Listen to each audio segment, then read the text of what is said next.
you might be wondering how on earth Stephen King and Daniel Greene could possibly have changed my life, and if these two guys have anything in common. And that is a really good question, which prompted me to Google if Stephen King and Daniel Greene actually have anything in common, and initially I didn't find anything.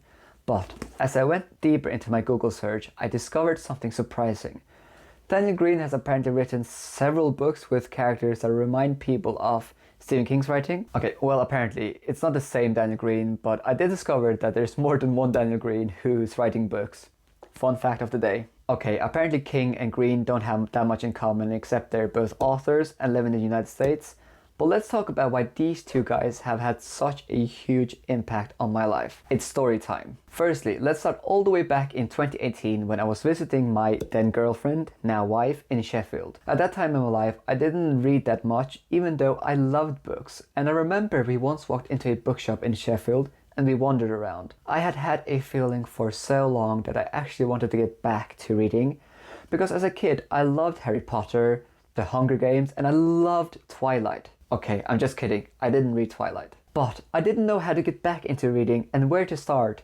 And actually, finding books you want to read when you are not used to reading is a massive challenge. Interestingly, it seems like TikTok is helping a lot of young people discover new books to read, but in 2018, TikTok wasn't a thing. I remember when we entered this bookshop that I had recently watched chapter 1 of It, and I loved it. Or I was going to watch it. I don't really remember exactly because the details are a bit fuzzy and it's been a while and I was in love. But I remember I walked into this bookstore and I saw It by Stephen King, the book. If you didn't know, then it is a chunky tome and I was straight away intrigued. I thought that delving into this massive tome would be a great idea to spark my love for reading again, so I decided to buy it. I then began to read it and I was hooked straight away.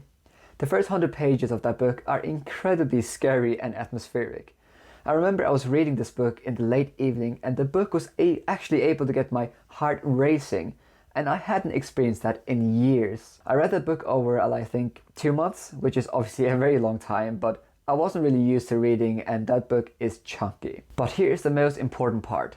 When I finished that book, I felt so accomplished and ecstatic is probably the right word, because not only was I able to finish this huge tome, but I actually really enjoyed it. And here's where my King phase started. After finishing It, I googled the best Stephen King books and I found a list and I saw that The Stand was number 1 on the list. The Stand is an even more chunky tome, but I knew I had to read it, so I put it on my wish list, and for Christmas my older sister kindly bought it for me and then I just started reading it. Again, absolutely incredible. Probably the best post-apocalyptic book I have ever read.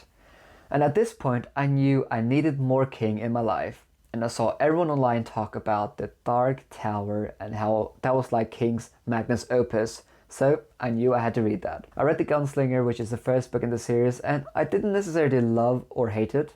It's a very atmospheric and weird read, but definitely not the best in the series. But when I finished The Gunslinger, I was like, I need to talk to someone about this book. I didn't know anyone who had read The Gunslinger at that point, so I went to Spotify and I found a podcast where some guys discussed the book, and I just loved listening to that. And so I continued reading The Dark Tower, but long story short, this series absolutely blew my mind.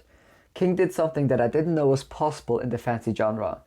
King blends different genres together and this series becomes really meta and really weird, but I just loved it so much. As a new adult reader, the Dark Tower series opened my eyes for the endless possibilities that the fantasy genre has to offer. If King is able to craft a series that is so compelling, but also so creative and insane and heartbreaking and strange, then what else does the fantasy genre have to offer? If you read the Dark Tower series, then you might relate to these feelings that the series invokes in you. It is truly something else. But whenever you find something so special which has impacted you deeply, you feel the need to share it with someone or the need to talk to someone about this thing you experience. And at this point in my life, I had read the first 3 books in the series and I was longing for some interaction about these books.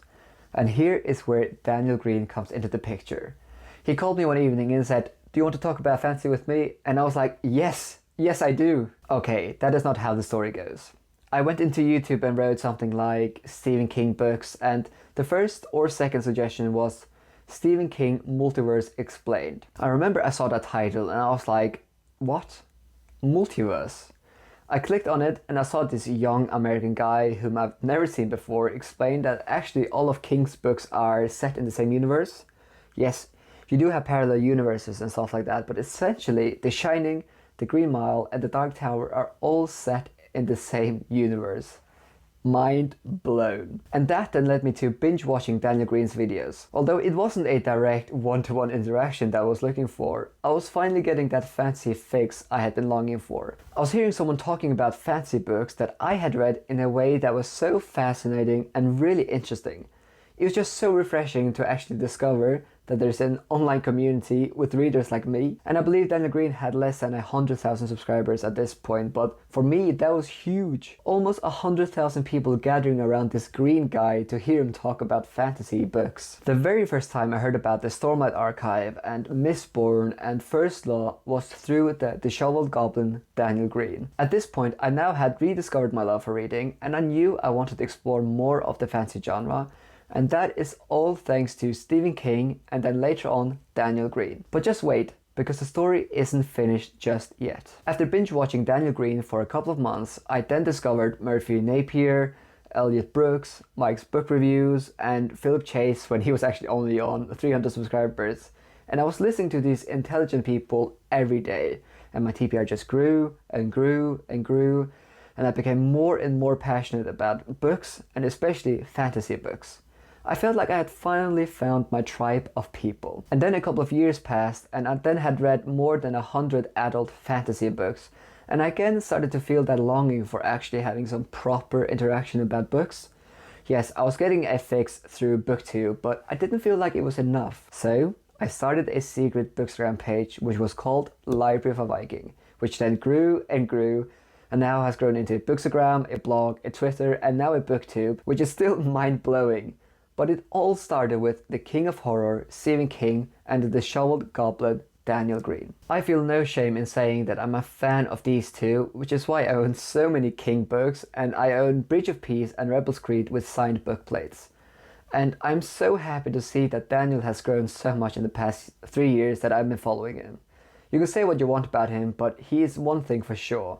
He is passionate about fantasy, and he has worked incredibly hard to get in the position he is in today.